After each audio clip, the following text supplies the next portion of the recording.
The following program was provided by an independent producer solely responsible for its content. The opinions expressed do not necessarily represent the views of this station, its staff, board of directors, or underwriters.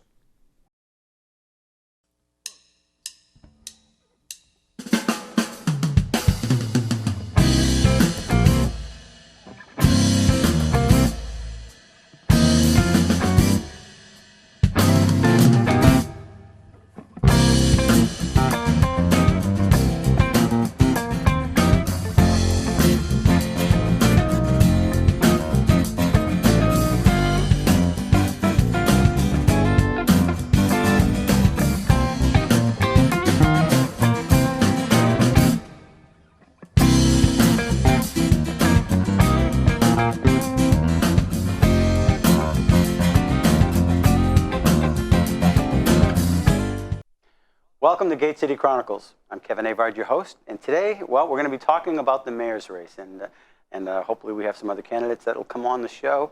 After all, Nashua, we're going to be discussing the mayor race in the near future, and my first guest here is Mike Broderick. I want to welcome you to the show. Thank you, Senator.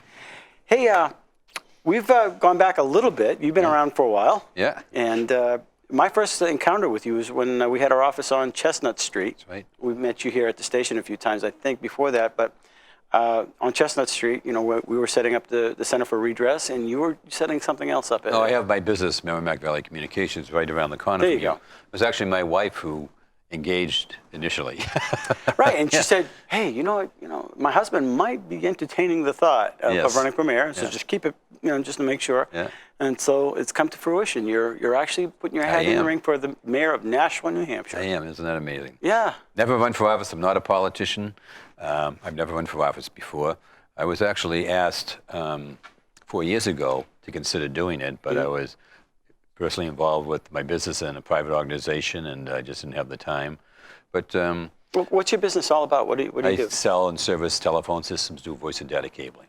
Pretty much just a telephone man, basically. An old telephone man. I used to work for New England Telephone, so that's my old telephone man mentality coming through. But it's good. It's pay the bills. And it's. Do you go in the houses and meet people? I do mostly businesses. I don't go into houses normally. I do occasionally for them. If someone needs a favor, I will do it. But most of my work is in the business. And you're talking directly with the customers? Oh, yes. Yeah, we go in and we engage them. And I always believe that, anybody can sell you something, but if they can't service it, then, what good is the product? And most phone systems today do the same thing. It's just how they may do a little differently. There's a lot you can learn from people when you're in that service department, because sometimes it's not always a friendly call. No pun intended. Well, my customers are always friendly because I do good work. Right. But it is. It's about talking to the people and listening to them, and not about trying to oversell them too. I think that's a big part of my success. Is I always tell them what I think they should have and not what I want to sell them, because they're not always the same. But always give them something where they can have growth, so they don't have to spend a lot of money to change something as the industry changes. So that's what I really built my business. Was based on service and word of mouth, referrals, and hopefully we can do that in the campaign also, with word of mouth and referrals. So it's all heating up now, and we're into July. Tomorrow's the big day for the 1st of July, right? Today's the 30th? Today is the 30th.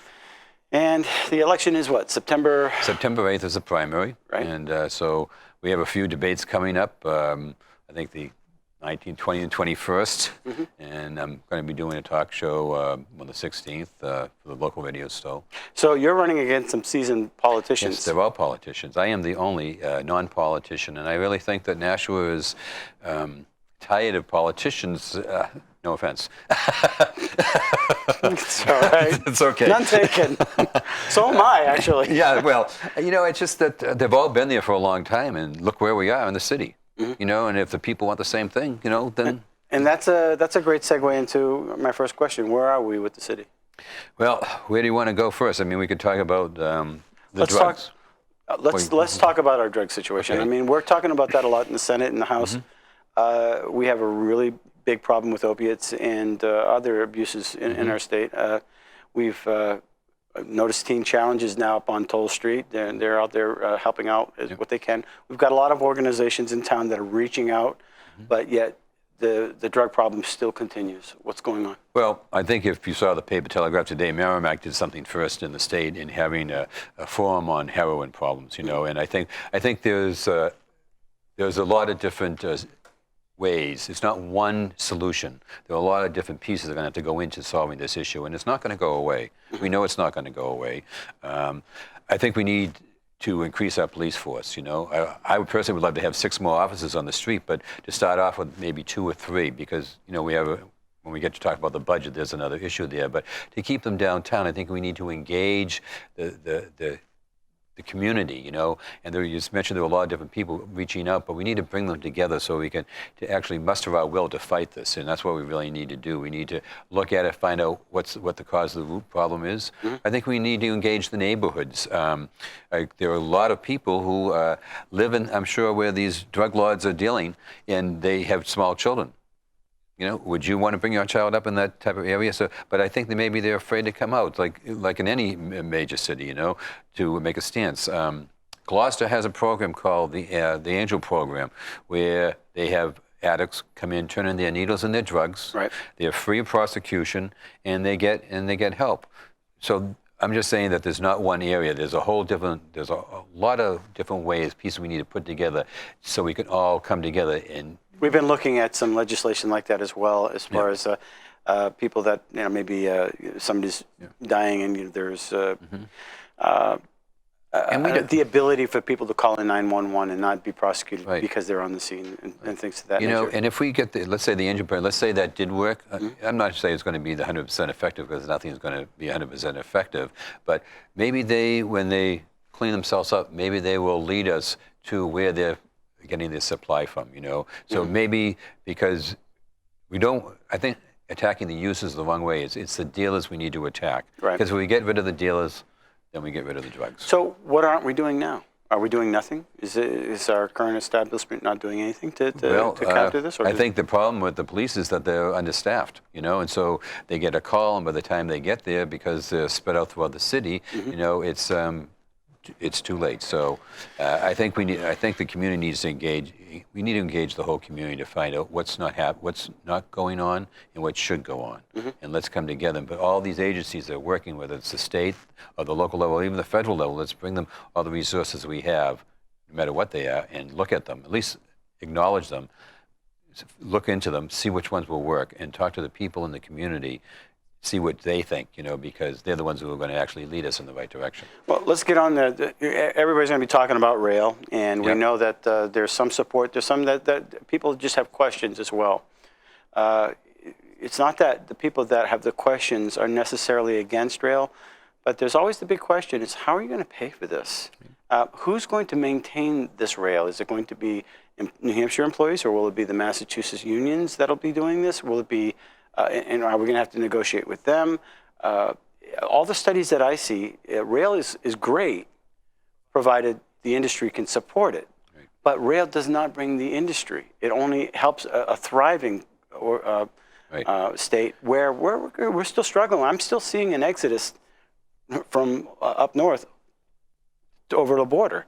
And all I see is rails is just going to help them get there faster, if anything, unless we do something about that. Right. And people talk about lowering taxes, lowering government. Well, I think that's one avenue, is what we do for the business in the city, okay? But as far as the rails go, I would love the rail system here, but like you said, who's going to pay for it? I said the taxpayers in this city should not have to pay for this, okay? And I'm sorry, I'm not that naive to think people in Keene or Berlin or Portsmouth are going to support a state tax where they receive no benefit from that rail system. The idea to bring it to Pheasant Lane Mall and maybe eventually downtown, then to go to the Manchester airport, that's a great idea. But Massachusetts is in no position with their infrastructure for their MBTA to help us at this present time. I know there was something on the news today about 2024, the Olympics, and this project will revitalize our infrastructure, so do we have to wait to 2024 for the rail? Maybe we could engage Massachusetts to make us part of that program for the Olympics, because we're going to need hotels and people to stay. So if we had a rail system that came up to here, if they would help us provide that, and I keep saying no taxes for the citizens to do that, but The hotels would benefit by that during the Olympics, and people would come into the city. You know, it's only, what, a half-hour ride to Boston, to the North Station. So, Excuse me. It does, you know, it does sound romantic, and people want it to go all the way up to Manchester. But again, we already have a bus system that's running in the black. We have, if we have competition more for the bus, then there'll be probably 2 organizations that will have to subsidize. I'd love to see it. I'd love to see it work. Right now, have you seen the budget? Adding another $300 million onto the budget is not, that there's no guarantee that this is going to provide new jobs. So that's a struggle that people on both sides are having.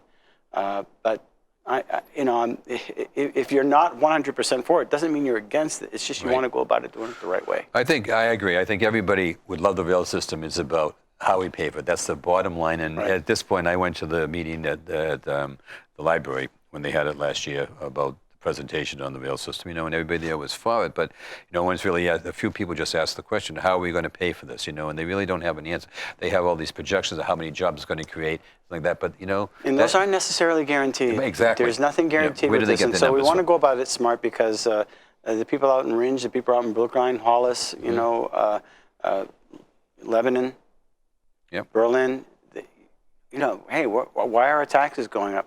And that seems to be the constant struggle that we're having, is this balance. So, you know, that's an issue that we're struggling with. You know, we know that the mayor currently has been, you know, constantly, you know, talking to us about rail, and you know, there's studies that are going out. Well, we're a landlord. The city is now a landlord because we bought the piece of property down East Hollis Street, you know, for the rail. Those hasn't come yet. So, but now we're landlords. I didn't know the city was should be a landlord, but you know, be that as it may. So, what about the city workers? I mean, how are you going to take care of them? I know that. You know, are you communicating with them on the roads? And well, yeah, I've talked to quite a few of them. They're a lot of them actually, which first got me interested. They're afraid of their jobs. Why? Just because of they're afraid of their jobs. Yeah, they're afraid of losing their jobs because of the way the system is being run here in the city. So, and they're afraid to speak out. I met one woman who said, I go to a psychiatrist 3 days a week after I leave work because I'm so afraid I'm going to lose my job. When I did in Nashua? In Nashua, these city workers. So that's what first got me interested in it. But, you know,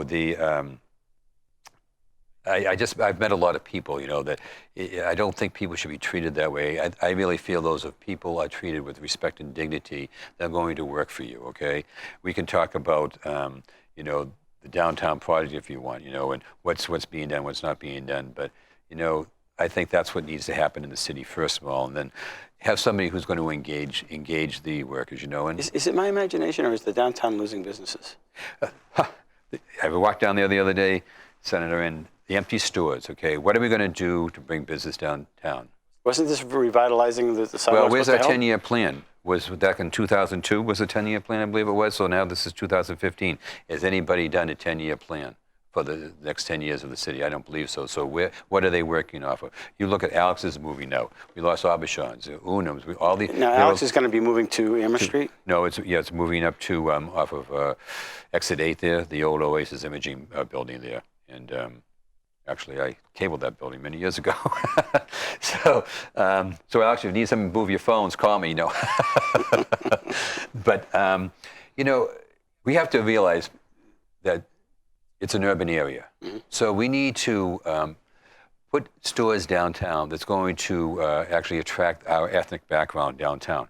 People who live downtown don't want to walk to Shaw's for groceries, especially in the winter. You know, so why not bring a business super?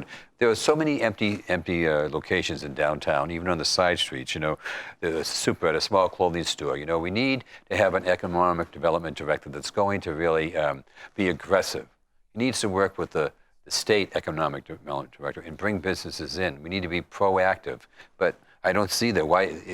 I don't see that happening now. You know, I think there's a lot of things that we could do downtown. You know, there are events that we could, you know, that we used to run that we could run again to bring people downtown. And they are running some programs like the great, what is that called? The Taste of Nashua? Yes, yeah, Taste of Nashua. And there are a lot of little programs like that. Yeah, we've had some of the people on there. We had the first marathon, and I think the community's coming together.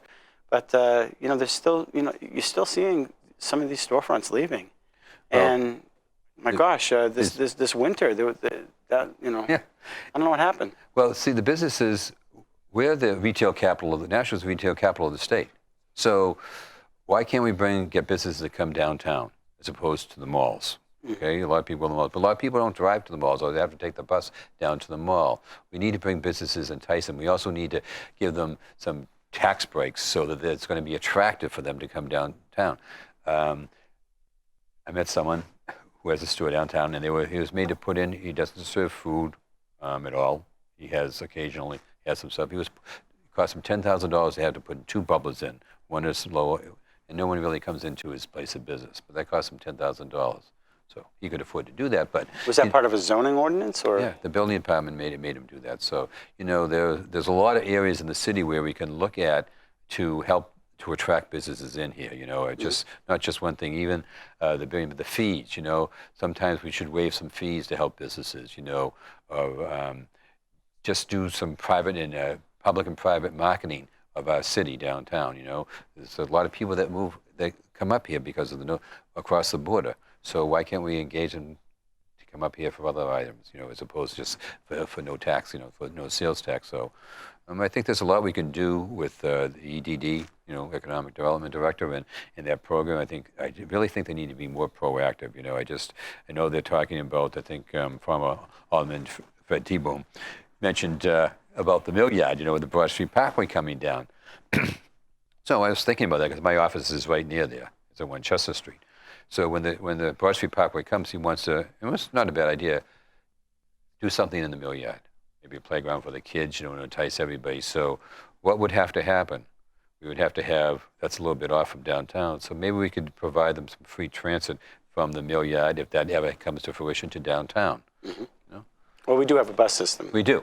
All right. But, do they want to pay? If they're going to park there and then pay to park downtown, so if we have a transit system, then maybe give them like a T-pass. They pay once, and they get a T-pass. They can ride the bus system all day, just like they used to do in when I grew up in Massachusetts. They get a transfer, and you were able to change trains or buses and for one small fee. So there's a lot of things we should look at. It's just one item, but it's very sad. And when the mayor's projects are all done, and we have to start paying for it, sidewalks are beautiful. But they didn't do in front of Collins, Florist. Okay, that business has been here for a very long time. They didn't go up to the top of the street, across Franklin. That sidewalk is dangerous. It's not. It's really a lot of bricks are coming up out of the road. Now these projects were all bonded, I assume. Well, no, the downtown she did with the mayor did with the DPW workers. And I was at a DPW meeting in 2013, and someone asked the director, if you're putting all these workers downtown to do the sidewalks, what's not being done, in the city? And the answer was, oh no, we're accomplishing everything. So my question is to them, well, when the sidewalk is done, are we overstaffed? What are we going to do with those workers, since everything is being done by a smaller workforce? Okay, so I think we need to look at things, and I'm not saying lay people up, but through attrition, try to consolidate and redirect some of our spending, in that way. How would you differentiate yourself from some of the other candidates? Well, I'm a businessman, number one. That's how I'm not a politician. I have no one's hand in my pocket, and I have my hand is not in anybody's pocket. I'm not going to be beholden to any special interest group. You're not receiving any money from out of the city or out of the state? No, not yet, if you're listening. No, my campaign, I'm not going to raise $125,000. I think that's absolutely... it's sending a wrong message to the people of Nashua, okay? If you raise $125,000 for a mayoral campaign, okay, what's that going to have you do? It's going to have you be beholden to someone. You're going to owe somebody something, okay? I'm looking at people who are looking for a difference in the city, who want to make a change, who want open government. I believe in open government. When I had my show, I called the mayor and asked her if I could have the superintendents on my show, The Right to Know. And because I thought it would be very interesting for the citizens to find out what each superintendent is doing, whether it's water, whether it's parks, or whatever it may be, and let the citizens know what's going on in their department, as opposed to being gagged and not being able to speak. And that's what the current mayor has done. She won't let them talk out in public. Everything has to go through her. That's not open government. And when she called me back and she said, well, we're going to respectfully decline. Okay, that was her response to me. So You'll be a different type of... Absolutely. I would let the superintendents talk to the people, go on a show, go on your show. I think the people in Nashua have a right to know what they're doing, what are they getting paid for? And that way they can get comments from being on the show or being able to talk to somebody from the citizens, say, this is not being done, this is not being done, or can you help me with this? Or, gee, I like that program. Can you expand in other parts of the city, It's about communication, because you have to talk to people. And if you don't talk to people, how are you going to know what they want? So that's what I think.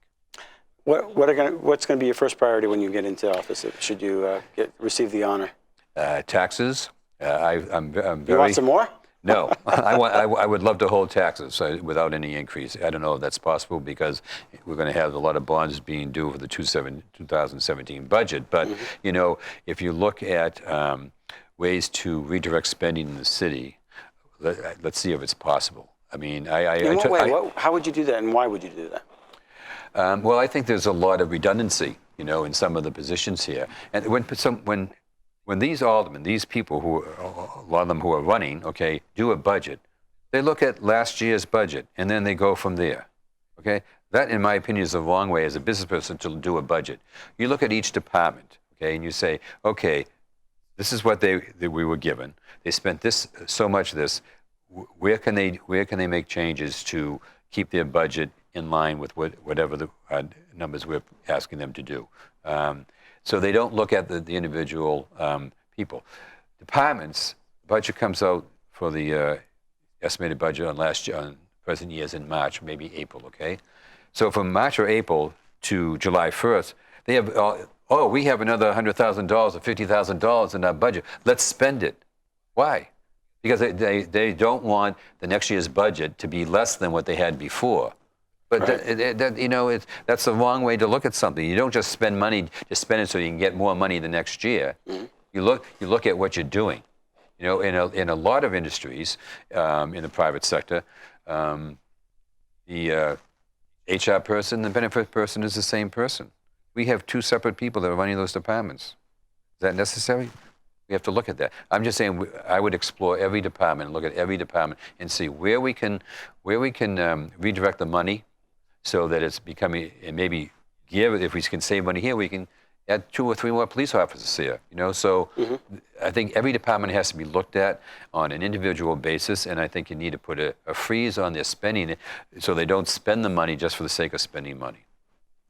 And produce something, basically. Absolutely. Right. Yeah, and make it a positive thing and give back to the city. So how are you reaching out to the people? Obviously, you're coming on this show. Are you door knocking? I've done some door to door. We've done some sign waving. Mm-hmm. One thing I've learned, Mike, about door knocking is you really can find out what the heart of the people are. Absolutely. And I know that a number of the candidates have been out and my door's been knocked on. Yep. And they don't knock at mine because maybe that's a sign of my front lawn, you think? It could be. Maybe. I don't know. I've had that happen to me, though. People knew where I was at. But I think when you knock on the doors and you look at people in the eye and you say, hey, look, I'm running for office. This is where I stand. Yep. They'll come out and they'll tell you exactly, maybe the first or the second time, first couple of questions. Usually it's the second time. The second thing they tell you is really the heart of what's really on their mind. Yeah, I'm sorry. So what are they saying to you? Oh, I walked around with a friend of mine she's 75, and we did 14 houses in 2 hours. Mm-hmm. And we did everybody came out, we engaged them, we talked to them, we found out they're sick of politicians, number one. They're sick of the taxes, okay, and they're sick of the roads. Those are really the 3 things that they tell me, and they say, oh, you're not a politician? No, that's good. We need somebody like you, that's what I hear. Because I've never run for office, and I probably won't run again after this. But, and that was the most useful time I've spent in the campaign just going to and talk. You can go put something on a door, but if they're not there, it's just a door. And like everyone else, you get tons of them around election time, and they go like this into the trash. Right. You know, I mean, do people really read them? You need to, if you can reach out and talk to the people, okay, and find out what their concerns are about the city. I think that's extremely important, and that's what I've been trying to do. We didn't do a lot before we filed, but we're going out a lot more. I've done some of my neighborhoods. I got to get to the other wards in the city. How many wards have you gone through? Just my Ward 1 Okay. so far. But I have signs throughout the city with people who put my signs up in the yards and things like that. But I haven't walked through it. But my social media director, Christina, we're doing plans, and we're getting out there. And, you know, this is my first time running for political office, so this is all new to me, you know, the process to... And that's encouraging. I want to just tell you, the fact that people can run for office and you don't have the big bucks. I know my candidate that ran against me, she had over 100,000, plus it was backed with another 100,000. I had a measly 18 grand. Yeah. Well, you're a little ahead of me. Yeah. Well, you know, knocking on doors is where it's at, because you tell the people, you know, where you stand, you look them in the eye, and you can find out what's really important to them. Yeah. And they appreciate that from both parties. Yeah. It doesn't matter. No, it doesn't. Because, really, I get a question. Are you a Democrat or Republican? I go, well, you know, this is not a it's a nonpartisan race, so it doesn't really matter. I think there's good and bad on both sides, you know, and I'm very good at bringing people together and listening to concerns. You know, I don't have all the answers, but I do know how to put a great team together. I did it in the Elks, and you know, my first year when I was head of the Elks, I had 13 new members. My second year, I had 70 new members, which is unheard of in today because private organizations are really searching for membership. But we worked together. We had a team. It wasn't one individual that did everything, and no individual can do it by themselves. You need to put a good team together. So my focus is to put people who are qualified and have a passion to do their job. I think that's important because you need somebody who's willing to go the extra mile or do the thing. And we did a lot of great things up where we were. You know, we won 3 of the top 6 prizes for the essay and drug awareness contest. You know, we engaged the school. We did Rachel's Challenge, which is a bullying program, which stops bullying. So, you know, I've gathered a lot of people to help us reach our goals, and that's what I would do as mayor. So what I'm gathering from you so far is that you want to keep taxes at a standstill so that they don't increase. You basically want to revitalize some of the downtown so that it meets the people that are within walking distance and serves the community there as well. You want to make sure that some of the city workers are flourishing, not necessarily feeling as though they're being whipped. Right.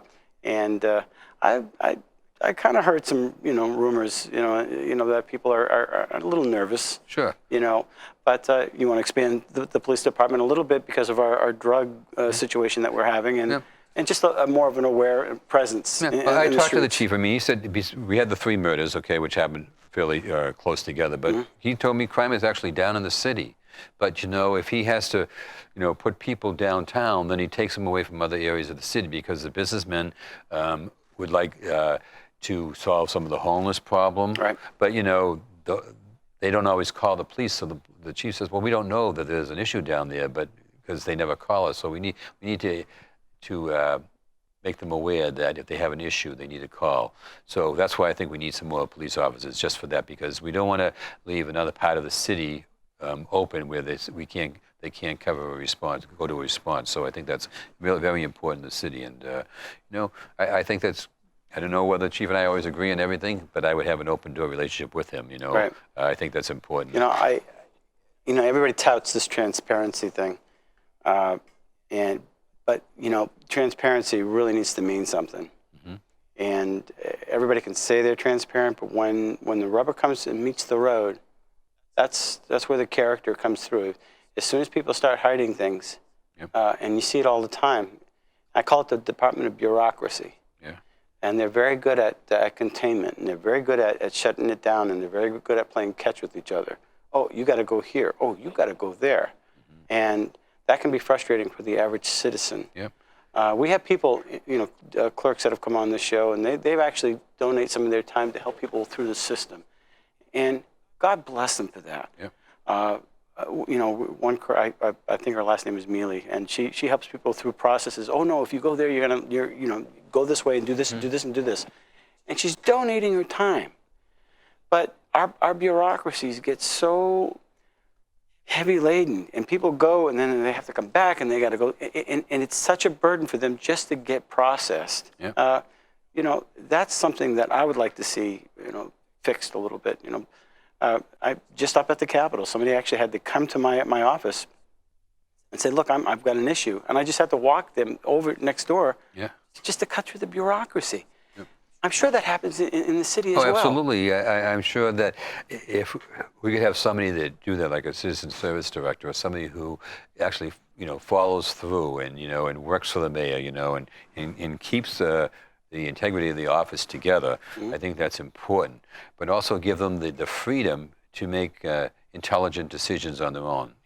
I'm not a micromanager. I don't think you need to be a micromanager. If you put good people in place to run these different departments in the city, then you don't need to be a micromanager. So it's all about quality of person and quality of job intelligence and knowledge, and I think that's very important, And as far as transparency, my mother always told me, don't ever tell a lie. Always tell the truth, because you'll never remember what the lie you told you. So if I'm telling you there'd be open government and transparency in my administration, there absolutely would be. I said. One thing I can give kudos to our current mayor, though, is that when she wants something, she gets it. Yes, she does. She's a hard worker, and her face is, all right, this is the direction we're going to go. Can you offer that as well, as far as being, look, this is the direction we're going to go. And we're going to go. We're not going to steamroll anybody, but we're going to go this way, and we're going to accomplish something. Well, I think it depends upon the subject or the topic we're talking about. I think the first most important thing is to listen to both sides, and then make your decision based upon what their input is, and then say, okay, this is what we're going to do. And if it's right for the citizens, then don't waver from that. Keep that focus going. Right. I think that's very important. But not a person is going to make a decision based upon what I want. That's not what the mayor should be doing. It should be based upon what's best for the citizens, what the citizens want. So I think that's very important. And as mayor, how will you keep in touch with the people to know what they're thinking? I'll walk around the neighborhoods. I'd walk right around the neighborhoods. I don't care whether it's Tree Street. My office is right near the Tree Streets. I've been there for almost 10 years, maybe. I haven't had one issue down there. The Bronstein Apartments, the gate's right next to my office building. Safe. I've never had one issue. And I go sometimes 11 o'clock at night, or I'm there at 5 o'clock in the morning, sometimes in the middle of the night if I have a big project going on. My car's never been vandalized. So they say, and also the Bronstein Apartments, they're only apartments in the city. They're 4 bedrooms. So a lot of families, need 4 bedrooms, but they have a lot of children. So, I don't think the Bronstein Apartment is a bad area to live in. I mean, they seem to get along. As a kid, I grew up, I played in just about every neighborhood in the city. Yeah. And I don't have a fear of walking down those. Why would you? I think if you walk around looking like you're afraid, you're absolutely, you're silly. But one thing I would I would invite maybe the chief of the fire department, the chief of police, and the mayor. Let's walk. Let's take a day or an evening when they come home from work, like 4 o'clock or something, because a lot of people work, and walk down through these neighborhoods. And I'm just talking about downtown, but let's go up to Ward 5 or Ward 8 or someplace and walk around. You can have these meetings. They have these ward meetings, but how many people from the ward actually attend those meetings? I've attended some. When they had the meeting about. Talking about open government, when they had the meeting about Pine Hill Road and Coburn Ave, and they wanted to put either a roundabout or a stop sign, or whatever. They put a sign there. Yeah, they put a stop sign because that was everyone who went to the meeting. That was the most cost-effective initial solution to look at to see if it solved their issue for the people from Indian Rock Road trying to get out. That's really where the whole thing came from.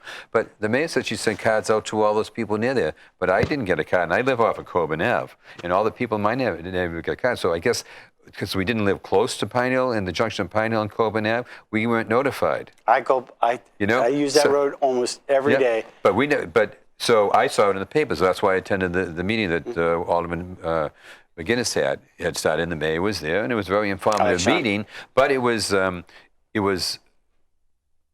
hacked by the people mostly from Indian Rock Road, because that's what they wanted. They want an agenda to get out, and I understand that.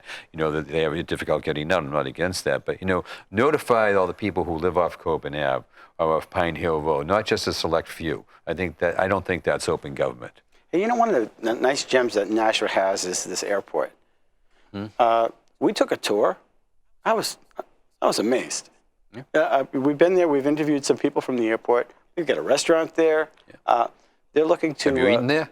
I haven't yet. No, I plan on. The food they give you is too much for me to eat. Yeah. I mean, it's just tremendous amount of food. But what a gem, and the amount of industry that brings into Nashua and the state is amazing.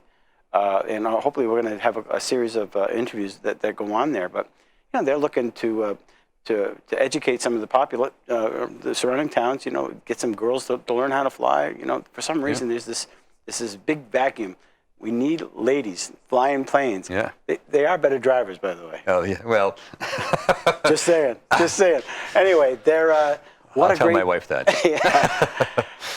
What a gem that Nashua has, and it's just you drive around, you see a plane, but they bring in a lot of industry to the state, to Nashua itself. Years ago, I used to have an office on 114 Perimeter Road, so I was down that road quite a bit, and I have some accounts that I service on the airport, so I'm familiar with that. And it's if you go into some of these private hangars, the beautiful planes. I mean, absolutely. just amazing. It's just like they're right next to you. You can just touch them. But you got some of the jets there that they can go around the world, or halfway around the world on 1 foot, one fill up. So it's just it's a wonderful gem that we have. But you see a lot of people on Sharon Ave parked there and watch the planes go over. You see them with their families and the young kids looking at the planes go overhead. It's a nice thing. It's a nice thing to let them know that it's there for the kids.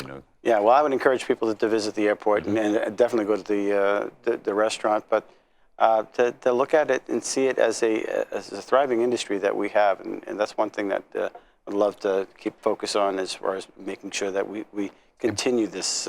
I believe, wasn't it Natalie Jacobs and Chuck Curtis when they were together? They lived in Hollis, I believe. I think they had a plane at the Nashua Airport, and they flew to Needham to do their TV show many years ago. So it's kind of a nice thing. So. Well, anyway, I just wanted to give them a plug. It doesn't cost that much to get your license, and you can drive a plane at 17 years old solo. Really? I mean, that's kind of cool. That is very nice. So anyway, career opportunities. Education's always an interesting topic. Well, everybody knows I'm not a proponent for the superintendent, and I make no bones about that. I spoke 2 years ago about that. Why? Well, I think our math and science score is the lowest in the state. And so maybe he's a nice man. He actually invited me to go to the Ledge Street School after Mr. Williams went in, and they invited all the candidates. I went to the Ledge Street School, and I was just amazed at the progress they're making in that school.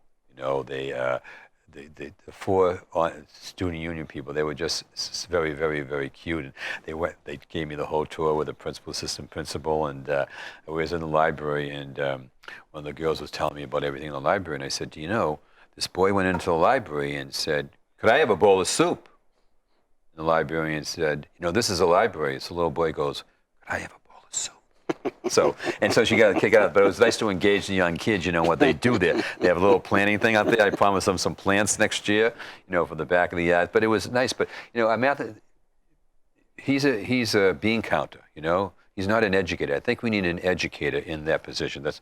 The mayor doesn't have any right to choose that, okay? The only thing we can do with the school department is give them the money to spend.